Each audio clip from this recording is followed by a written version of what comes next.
So, hello and welcome to the virtual Agile meetup. Thank you so much for joining today. And for those who are watching the recording, it's lovely to have you back. Um, so, today's session is about that classic tool, happy, sad, and mad, and how we can integrate that into our team health and increase engagement. So, we've got the wonderful Joanne with us today, and we are very much looking forward to hearing about yeah, all the exciting sort of experiments and things that you've done with it. So, just as a bit of a health check or a guidance for the session, the hands are up, and that's like you can ask questions at any point throughout this session. If you are watching this on playback, then nobody will answer. I'm just letting you know it's not because we're being rude. The second thing is we do record this session. So that you can rewatch it and gather important bits of information. The time box for this is 1 hour, and is how long does that? That's 52 minutes we've got left, and we are very strict with our time because we like to have a good work-life balance. If there are any questions or anything that you don't feel comfortable coming off mute, then please just whack them in the chat, and we'll see them there, which will be good. And if you've got little things that you want to share, any tools that have worked for you, like just put it in the chat because we love to hear about that sort of thing. Um, so that's pretty much that. Um, cool. So coming on to a very little game. If you have been here before, you know that we play this a lot. Rock, paper, scissors. It's a classic. Give me a rock if you've heard of a rock, paper, scissors. Amazing classic rocks there, beautiful. A paper. Oh, I cheated. I did Innes's version of paper then. Yeah, beautiful. And a scissors, which is very dependent on the day that you have. You have to be very careful in the UK with that one.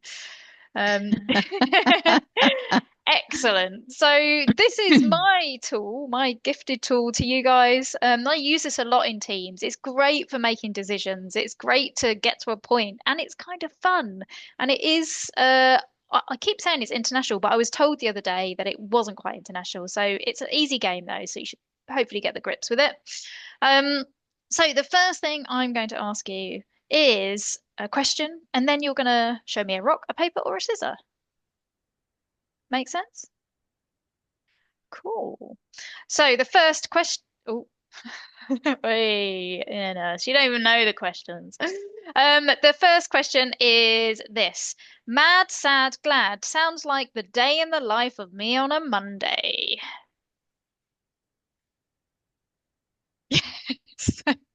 All those emotions going through. You've had a great weekend or a crappy one, but anyway, it's a bit of a roller coaster sometimes. The second question is, I've used or been part of a mad, sad, happy, I should say, mad, sad, happy session before.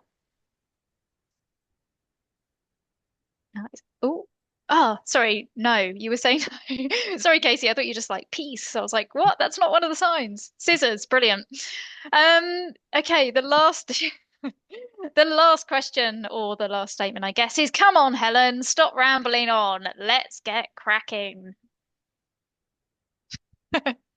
Oh, not sure. No, Joanne, this is your time. Um, cool. So we like this little quote. Good tool improves the way that you work. A great tool improves the way that you think. And a big fan. I'm a cognitive behavioral coach, done a lot of training in that, and obviously the things that we think and our behaviors, it all kind of is interlinked, right? So, guess without further ado, we are going to hand over to Joanne, who is going to tell us a bit more about happy, sad, and mad. And just thank you very much for joining us in this session. We always value, sharing knowledge and your experience. And yeah, I won't ramble on too much more. Over to you, Joanne. So just to let you know, I love you rambling because I love the accent. So I think it's just great. I can listen to you all day. I'm okay with that. So not that I don't want to do this and share what I have here. So I thank you guys for the opportunity, Ashley, for being able to ask me to do something in this particular space because it's been a while. Like I've been doing a lot of the agiles for sustainability, agiles for planet, and I'm going like, what can I do here that really really lit me up when I was working a lot with a lot of teams and how do I improve their engagements and what would I like to be able to share. So and so just being able to kind of like do this particular session just brings me back all that I was going through. I go, oh, I have like 3 cases I can share with you guys. I'm like, whee! I go, so and I'm glad to see that you guys both have experienced it before, which I think is really, really great. But first, before I start, I want to ask this one question first. And the question is, if you were to, work with trying to improve team engagement, what would you do right now? Do you have an idea of how, or what would you do to kind of solve the team engagement? Or what would you like to be able to do?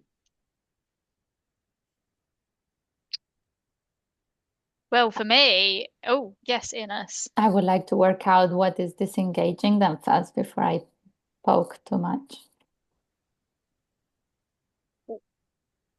So work out what's disengaging the team before understanding how to engage them. Yeah. Ooh. Nice. We've got in the chat, focus on improving collaboration levels. Yeah. Okay.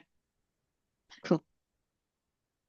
For me, I'm always a bit of a having fun whilst getting stuff done. So I try and not do like forced fun, but like maybe lighten it up a bit. Because sometimes when people are disengaged, it can be because people are just stressed out and got too much stuff on their plate. From my experience.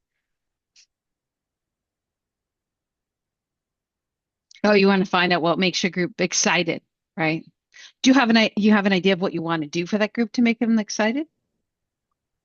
Not yet. I've been trying ideas, still trying to land on one.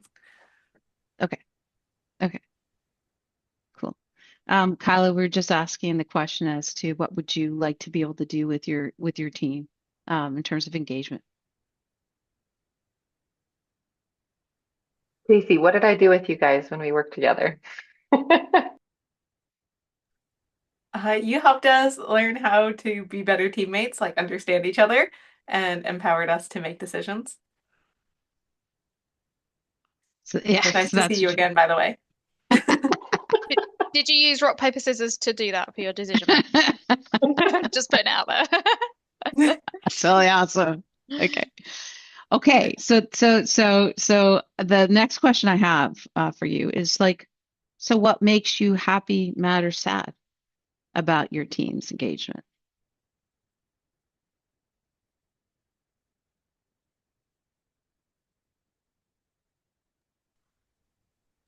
I guess for me, I feel like I don't know my team very well and what makes them tick.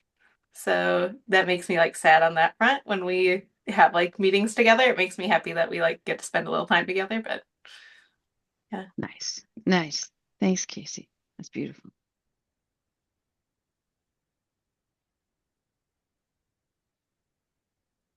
So, Gabrielle, does that make you mad or sad?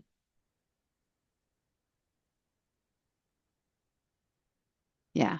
So conflicting priorities is what makes you sad. Yeah. Okay. Cool. I think what can make me mad is when you're really trying to engage people and you've tried lots of different things and there's just it feels like maybe there's no care for also the effort that you're putting in. I think as a scrum master or anybody who does a lot of facilitation, that can sometimes make me mad. Not overly so, but yeah. Thanks, Helen. I think I will be happy, or I am happy when someone speaks up. There is something important to say. Everybody knows we should be talking about it, and they speak about it. That's courage. That makes me happy. Job done.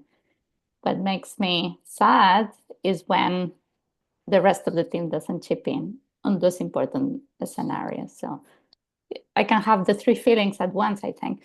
And that what makes me mad is thinking of the problem or the outcomes rather than the causes. So sometimes the challenges that you face as a team that's making you frustrated that you can achieve what you want can be done in a very systematic way, in a very action-oriented way. And instead, sometimes we just look at other things which distract us from fixing it. Nice. So you guys, when you heard all of that, so you went through, this is what I want the team to do in terms of engagement versus what makes me mad, sad, or glad. What did you observe between the two?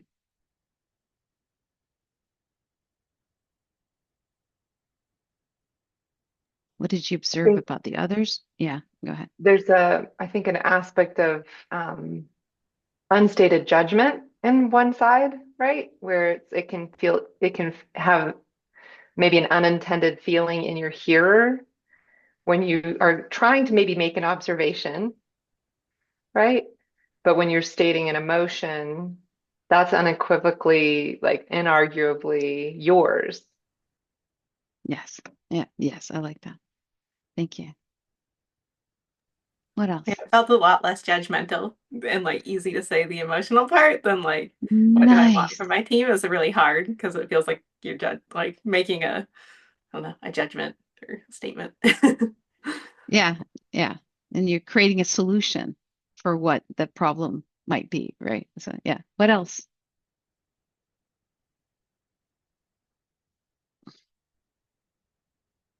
What did you sense?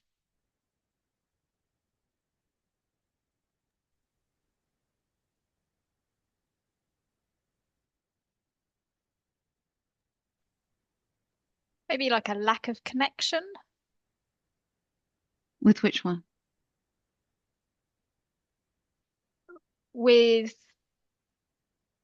I guess, the team and how they're kind of a connection with the team rather than than without with the way that I'm feeling, um, or felt, I should say. So it's the when you're talking about you're mad or sad about what you were mad or sad about, it feels like a lack of connection to the team, or the when you're saying, is that what you're referring to? Yes, like maybe if I understood the situation a bit more or thought about it differently, or it's that initial kind of feeling rather than almost like what Ines was saying. In fact, everybody was saying was like how to understand it in a different and more helpful way rather than just having that reaction. Yeah. And has any thoughts from your perspective? What you observed between the two?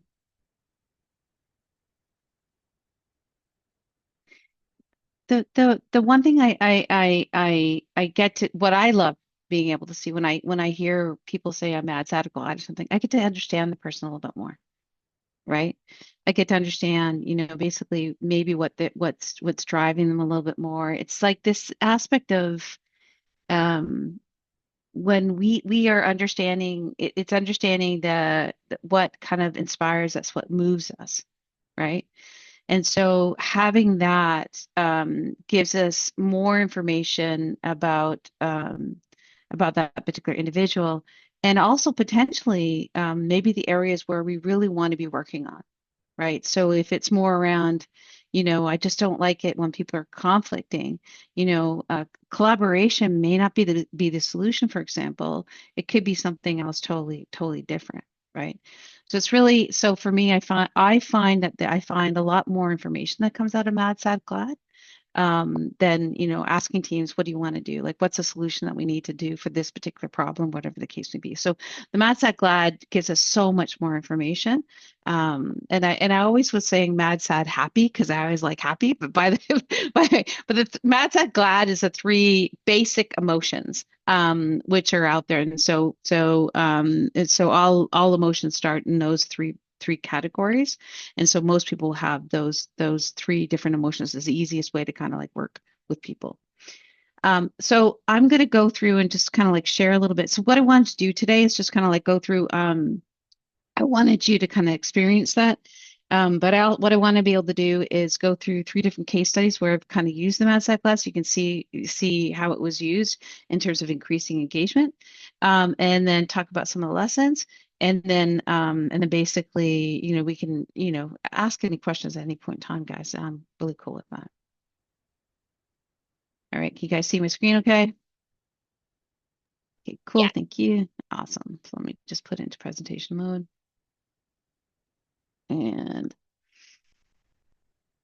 Okay, so yeah, I like dogs and I like cats.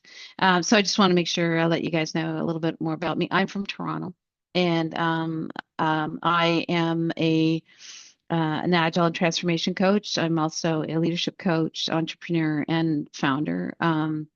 And I have four amazing daughters, and two dogs and three cats. Actually, the cats aren't mine. The cats are actually my daughter's cats and her husband's that lives with us. So we have lots of hair in the house, and these two are enjoying the Canadian weather right now and just staying outside as much as possible. So it's just absolutely beautiful. I'm also a person that works on the or trying to support and initiate the Agilists for Planet community and group and movement and doing a lot of stuff in that particular space. And I know Inez is doing some wonderful stuff that's in here as well. And I know also Helen as well. So it's just amazing to be part of people like Inez and Helen, and there's a huge community that's out there trying to do wonderful things for people out there. My passion is around igniting people, and I want to be able to have more leaders who are collaborative, doing great things in our local communities. So my passion is to help and support them and utilize what we have so that they can do great things with their cause, and to make that bigger impact for people and planet. So that's what I'm working on right now. But I have been very much an agile transformation coach, leadership coach for many years. We just went through the two activities, and I'm going to go through the cases, and I got to make sure we got the right time, 124, and I know that we need to finish right on time. So I'm going to Ellen here. Hello. So this is this is the very first one in terms of my experience with Happy, Mad, and Sad. Actually, I've got so many different experiences with it, but I always like to share kind of different stories as to how they went. So perspective mapping in an enterprise. Have any of you guys done perspective mapping before? No, no, okay. So one of the things so this is from Lean Change Management. If you don't know, if you know Lean Change Management, Jason Little, he's a good friend of mine, and actually earlier on, he was working with me and coaching with some of the teams at a company that I was working at, which was TELUS, and we got 80 teams up and running in 10 months, and it was phenomenal. And to what level of fluency, that's a different story of Agile, right? But we got them up and going, and it was just the most amazing thing. But one of the things that, I was feeling myself was, do people like it? Do they want to do it? Do they want to continue doing with this? Do they, it was sort of like this aspect of, are all leaders part of it? Do they want to support this transformation? Is it impactful for them? And it was very chaotic and confusing. And also there's so much uncertainty that really bothered me a lot. So from Lean Change Management, there's this tool called perspective mapping, and Jason was sharing that with me. And basically, what you do is you interview all the different teams and the Scrum Masters and leaders at all the different levels, and you ask them the same question. So each group of people will get the same sort of questions. So I would ask all these questions of all the scrum of the 80 teams, and they would come back, and I would ask them the question of what makes you happy about the transformation, what made you sad, what made you glad, right? And so and then I asked them what other improvements or whatever you need to do. And then I had done this in a form of polling them. Plus I also did in person, right? So we kind of we pulled people together, and then we talked about what we could do about that specific data. So it was really cool. But we worked with the teams first, and so we got a whole slice of data at that perspective. And then what we did is we asked the leaders at the next level what they thought, and then we revealed to them what the teams thought, right? And then we did it to the next level. I actually had 4 different levels straight up to the VP. And so what the cool thing was when we're doing the happy, mad, sad aspect of it, you know, I was, I actually, as I kind of like went through it all, um, everyone seemed to be pretty happy. You know, there's like one person that said they were mad. And at the very end of this, I kind of like, I said to them, you know, did you, like, if you wanted to do this adoption, right, would you do it again? Right. And like all of them, even though all of them said, you know, they're in between, most of them said they were happy about the adoption and stuff like that. But the resounding aspect that I got back from them was, yeah, hell yes, we do want to continue on with this particular transformation. But the cool thing was when we used the happy, sad, and mad as we went through these different things, it actually gave more of a humanistic kind of feeling and humanistic approach. The leaders sort of like there was, by the way, most of the leaders were very much aligned in terms of what their issues and what their challenges were. They sort of knew that like the what they had a real good feeling as to what was going to be coming up. So this information validated what their thoughts are of the transformation and also gave them a lot of great, rich data as to what to do next. So this sort of helps support the transformation, which is a really cool thing.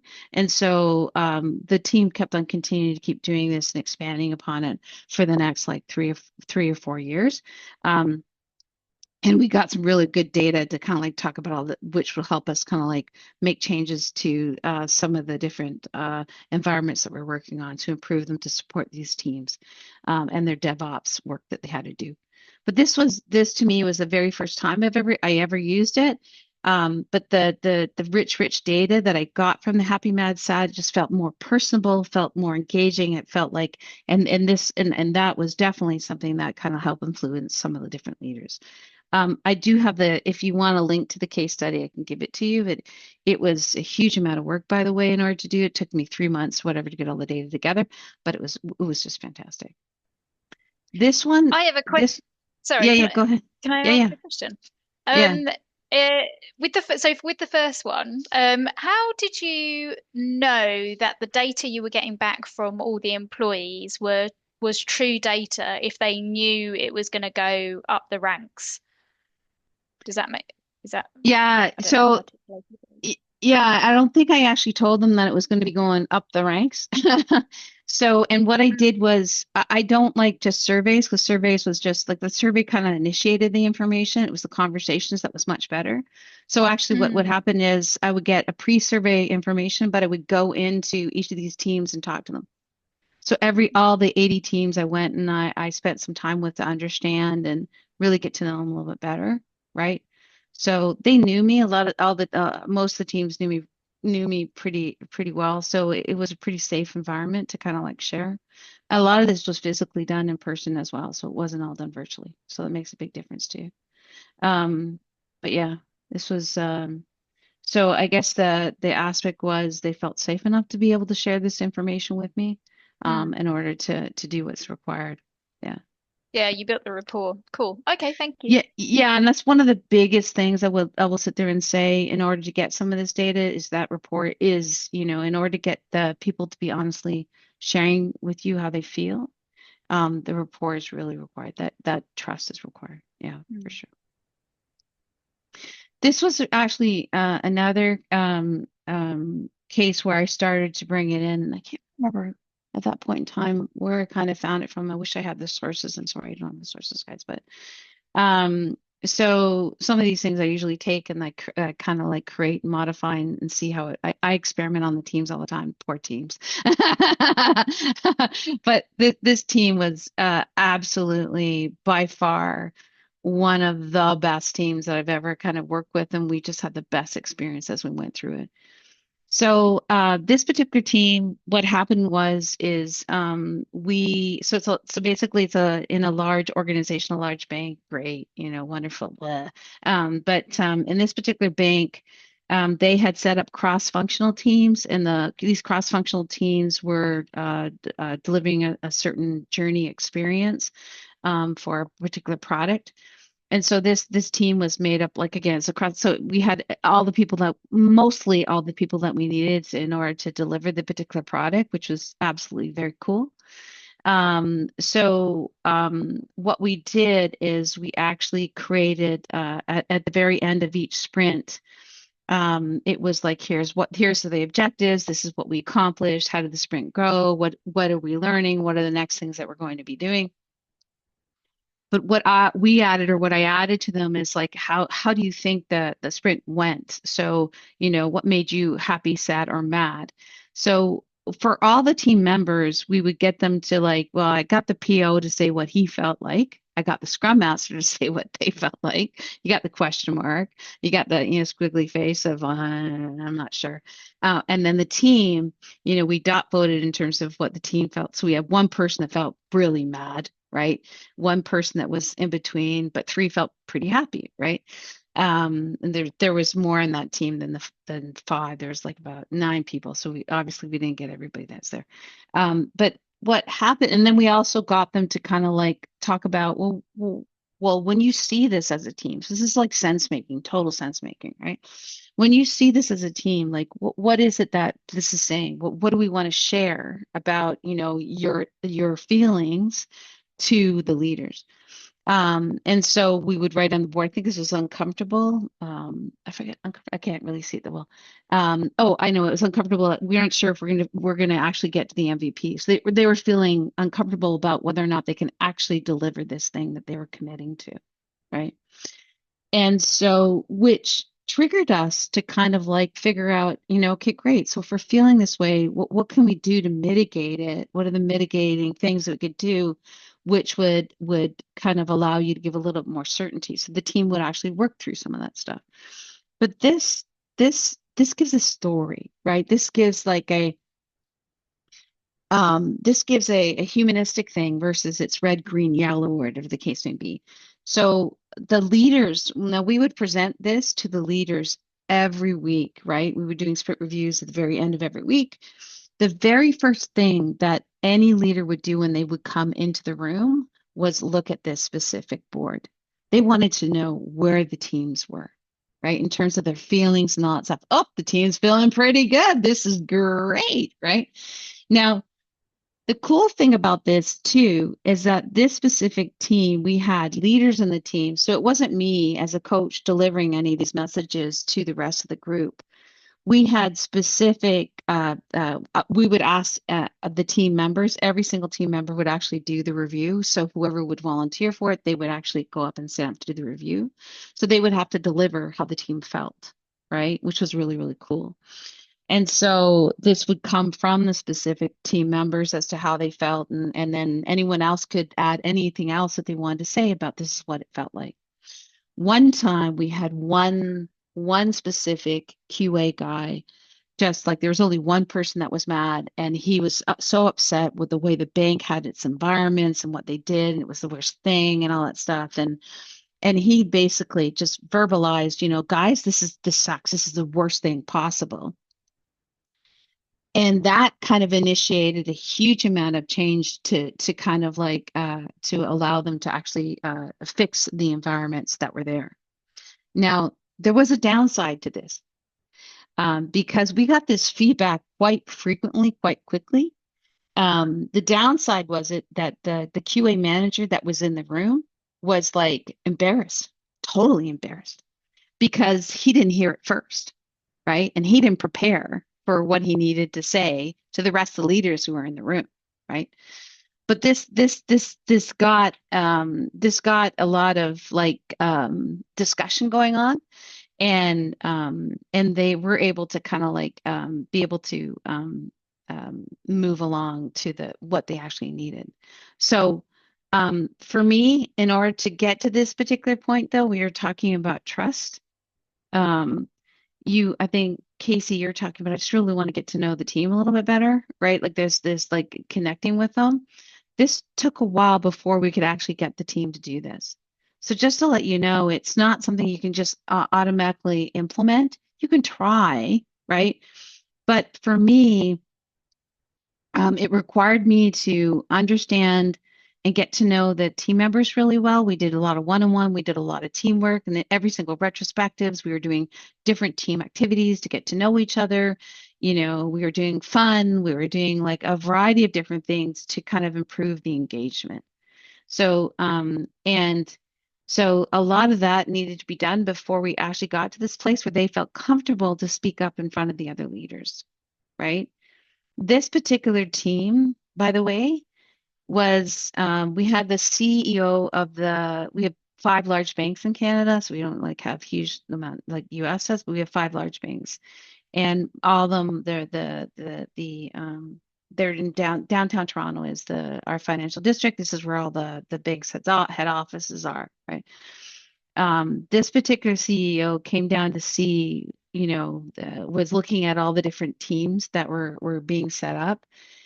And he was only supposed to be with our group for about, I don't know, 15 minutes or so. That was part of the agenda. He stayed with us for an hour and 20 minutes. And he could not figure out what made this particular team tick and how they did the work that they did. And by the way, as the team prepared to have a conversation with the leader and show the leader what they were doing, each one of them kind of came up and talked about, what they want, their stories as to, what happened and how they, why one story was this two individuals who couldn't stand each other before, but are really good friends now. So they talked about the experience of what this team went through and who they are right now, and they shared that with the leader. And this CEO was just astonished. He couldn't figure out how Agile, right, helped them do this. But a lot of it had to do with us kind of like working with them in terms of all the different activities, and also doing something like this, which allowed them to actually not just like do it as a retrospective thing with each other, but also to kind of share this with the rest of the group and the leaders. So, and by the way, we just met with this team not too long ago, and it's so cool to be able to see these guys continue to keep meeting with each other and stuff like that, which is just super cool. Any questions about this?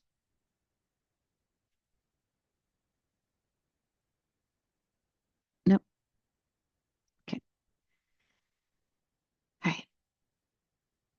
Okay, so this is where it doesn't work. Although these people are pretty happy, it's just a group of people.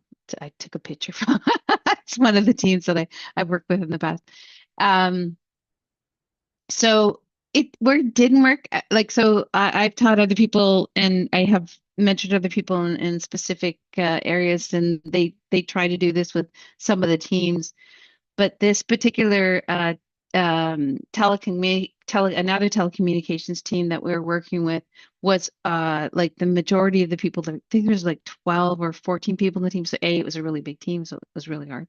But B, this specific team had like they had like these deadlines which were always like on top of them. It was like a really super super busy team.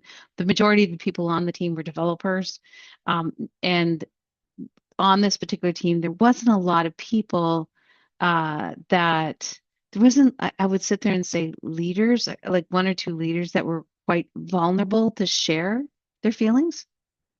So as much as this particular individual, this team coach, he tried to he was meeting with a lot of the individuals to kind of get to know them, and to get to understand them a little bit more. He tried to bring in fun into the stuff, but the environment that was there was quite a very stressful environment. So it made it really quite challenging for him to get engaged with the individual team members. And there wasn't really any much vulnerability to kind of like share. So as much as he tried to kind of make this happen, it just didn't work, right? So I guess the point is here, as much as we can get to know some of these people and we can be with these specific teams and we want to be able to engage in them a little bit more, sometimes the environment and that isn't conducive. Like we can't create enough space to allow for these particular teams to to get to learn, to get to know each other a little bit more, to create a little bit more trust and stuff like that. Like some of these teams just maybe have had like bad history for a super, super long time, right? Which may require one or two individuals to go, which I've had to do that before, where I've kind of helped the team with that. And then the team becomes better afterwards. But sometimes it's just really difficult if you don't have the ability to influence the leaders, or you don't have the ability to kind of like do anything with the structure around the team. It makes it really challenging. So it doesn't always necessarily work. So cool. Any questions about this one? Suppose one tool doesn't fit all. It has to be Yeah, sort of. yeah, exactly.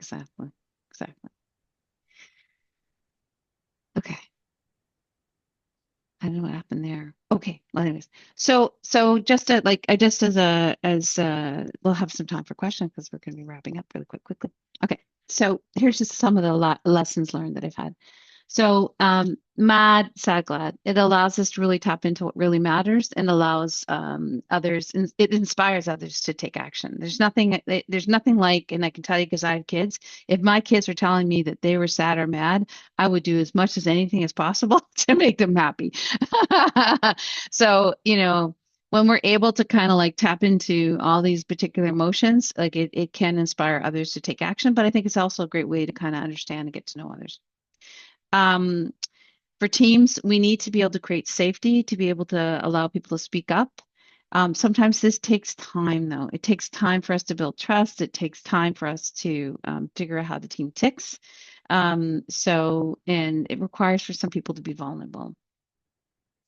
Not everyone will be able to participate in this, and that's okay. It's just it may not be the right tool for this particular one.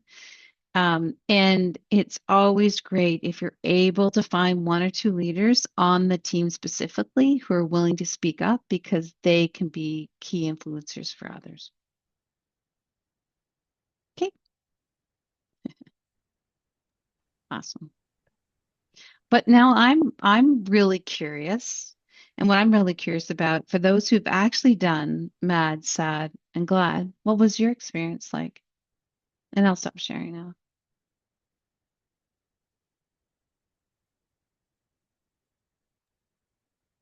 I think I've for never done me, this, but I'm going to. definitely give it a go. I think I remember the first time I tried something like this. This was A team, right? I joined to support A team. The team was 40 people. Oh my gosh. Anyway, and I was a bit wary of like coming with this sort of things, and they just ran with it. It was actually very nice, and we split the big group in different teams and stuff like that. And it was quite nice as well to see their take of such a simple frame and what they could do with it to be able to express things that they wanted to focus on. So yeah, I was surprised that people will just like, yeah, they give it a good go. Well, and what I think I love it's interesting too, right? Because I love what you're saying too. For me, um, we didn't talk about feelings at work as much, so it was kind of like a scary thing for like to kind of like talk about mad, sad, and glad, right? Um, and but it's just like a half of it I think is just me just approaching it. But the team just loves it, which is great. It's a great example. Yeah. I've actually had a situation where I've recognized that some people in the team don't recognize what their emotion is. So I Mm. remember one time I used it and they were like, I don't understand what it would feel like to feel like this in a sprint or in a reflection. And I thought that was very interesting because I am very emotional. I can like pinpoint every emotion all the time. Well, partly. But I thought how interesting that they couldn't quite make that connection between kind of sad, mad, and glad. So just that was a key learning for me, not to assume that everybody understands like an array of those three emotions, which, like you say, feel like they're a foundation, aren't they? So I suppose in thinking about neurodiversity, that sort of thing, of it's not always an automatic thing. But so yeah, that was my experience, and I was surprised by that. But it's good. The interesting thing that I saw was between mad, sad, and glad, people had a hard time differentiating between mad and sad. Yes, yeah. That was like a big thing for me. Like glad, yes, but mad, like what's the difference between mad and some will, I'm neither mad or I'm not sad. I'm either mad. Like I'm always mad or like I'm always sad. Like it was like one or the other type of thing. So and I go, it's okay, just pick one, right? Just pick one. So that was kind of neat to be able to have that as well. But it's always surprising to me when we can kind of like I remember doing a similar kind of like activity. It wasn't mad sad, but it was like the stormy. It was a weather one, I think it was. Like, how are you feeling if it was weather wise? Um, and we got them to use the weather as a metaphor for feeling, right? And so we did a huge stand up with about 40 or so people. And we got them all to check in with the weather metaphor. And one person, so everyone's like going through the different ones, and then one person came out and said, well, it's like really stormy because, my mother just passed away. And so I'm just working on the funeral and all the other stuff. And like in the room, you heard the gasp, right? Because so many people knew this particular individual, but they did not know what was actually happening within their life. Right. And so like it's such a beautiful kind of like if we're able to kind of explore and be able to see what's going on, they really truly can connect with others and understand them a little bit better. And that's super, super important. So because we start off as humans, we're not processes and then humans. So I think it's really super important to kind of be able to create some space. Yeah, we are not diagrams. To create some space to be able to share some of these emotions. There's so much data and there's so much information. It's just incredible, right? So I see this practice done a lot. Even I was at a round circle talk in my town, and the MP was actually using it as a way to, well, how are you guys feeling about climate? And so, oh my gosh, they did a doodle poll, which is interesting, right? Because that's another thing in terms of if we have where there's trust issues or we don't feel vulnerable enough to be able to share. Sometimes we can do Mentimeters or polls or not. It's not Doodle. It's any of the polls that can kind of like show the people's feelings. You can see it kind of scroll up. Any of those particular polls are really good to be able to kind of like get people anonymous and they can share, and that can be really helpful. And then you ask people, what do you sense? What do you sense from everything that you're seeing? And that's beautiful to be able to do too, right? And you get more information and you get better understanding. And this is where we connect with others. This is how we improve engagement. This is how we get to know another person as a person. It's just beautiful. So it's yummy in my words, yummy. Try and move Awesome. away from the transaction of work. It's like go to work, we transact, we make things, we do this, but actually it's okay to talk about your feelings. It's okay to say that you're a bit knackered or something made you sad. Yeah, Yeah, yeah, definitely. nice. I love knackered. That's a great word. Is that a very British word to say, knackered? It is a very British word to say. As far as I know, it is very British, and I love it. So keep talking. Yeah. Yeah. Well, are there Thank you. any other questions that people have? I know that we're sort of we have 10 minutes. We don't have to finish in 10 minutes. We can finish a bit earlier. Well, I did want to, I think, Casey's somebody who reported to me that I brought into your conversations, right? And so I think it would be interesting for me to dialogue really quickly about the activity that I helped the team kind of develop their voice with each other with the unpopular opinion activity, Ooh. Casey, and how that's potentially a way to kind of transition then into having these feelings conversations, right? Like if I were to be coming into another team, like what would your thoughts be on that kind of progression of like okay, first we're going to get used to proposing and debating these topics about burritos versus tacos, or you must make your bed first thing in the morning, or That's you're, awesome. lazy. What do you Like, what call would your that? thoughts be? What do you, Unpopular opinion? oh, that's awesome. Totally. Like that's I have to such a, say it stuck. It stuck out of all the things. Retros didn't really stick. A lot of things tended to like melt away, but the unpopular opinions stuck and people love them still. Very popular. I Awesome. love, Okay. Well, I love, so having this activity as like a next step, getting to help people yeah, continue to be touchy-feely, right? Like, yeah. makes sense, right? Well, the icebreakers is it, and you're doing fun. So icebreaker and fun is, I think, is just it's great. And plus, it's what you're doing is you're breaking from the norm, right? So most people kind of like always do the same thing. But if you can, like none of my retrospectives were the same. None. Every single one was totally different than the other. I was always looking for new and fun ways of doing it. I even took people outside so that they could take pictures to represent what they think the sprint was going to be like, or what they want to do next, right? And so one team did a video. Like I actually was, it surprised the hell out of me when I did this one because it was like an hour long retrospective, and I hate wasting people's time. It's like we're going to be finished in an hour and that's it. No, these guys took an hour and a half to get the data. Then they came back. Can we have another hour because we want to wrap the video around with music and everything else? I'm going, sure. And then they came back and they were doing videos with each other. So, breaking out of the normal routine, like normal, I mean, because the outcome's still the same. How you get to it is a little bit different, right? But each of these different activities were meant to build more of that engagement, build more of that trust, and also to learn what we need to do improve, right? So, which is fantastic. Yeah. Yeah, nice. I love the unpopular opinion. That's just cool. This is how we share and we learn. So yes.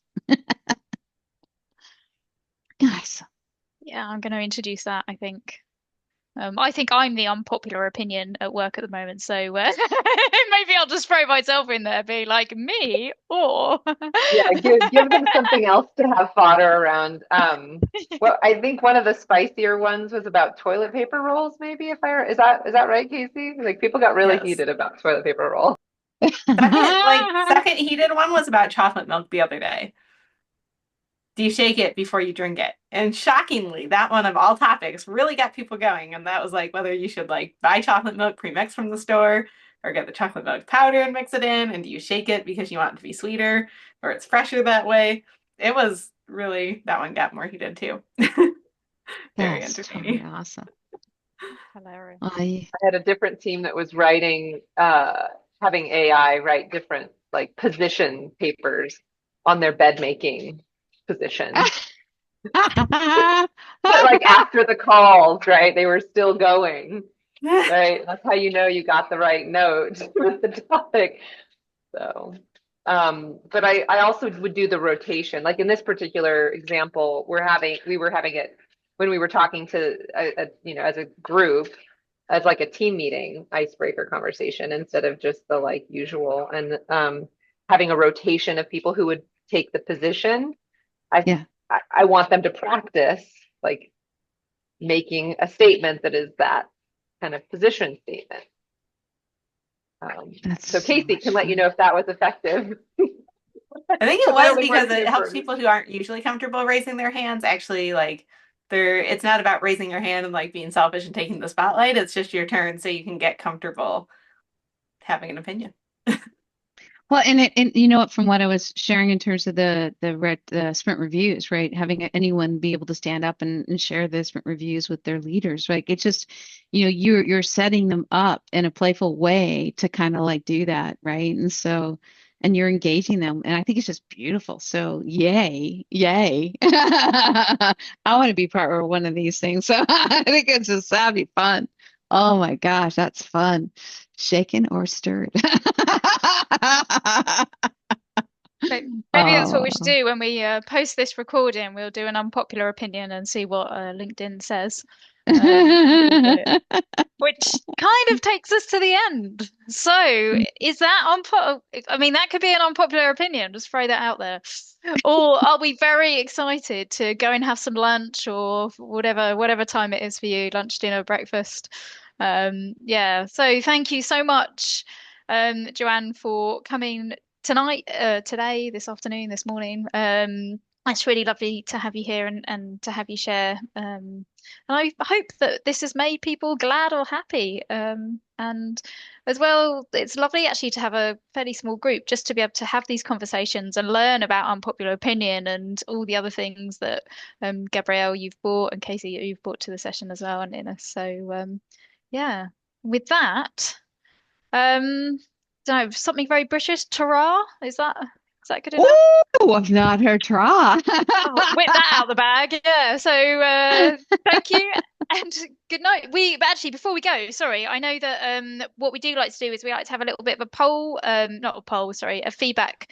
So if there is stuff that you want to hear about, then tell us. We always try and get speakers who are passionate about that subject, have done something, experimented, all that sort of stuff. And if you like the session, if you could see something different, then we'd love to hear that as well, because we like to, funnily enough, improve and experiment. Oh. What? So yeah, anyway, thank you and goodbye. Thank you. See you guys. See you later. Bye bye.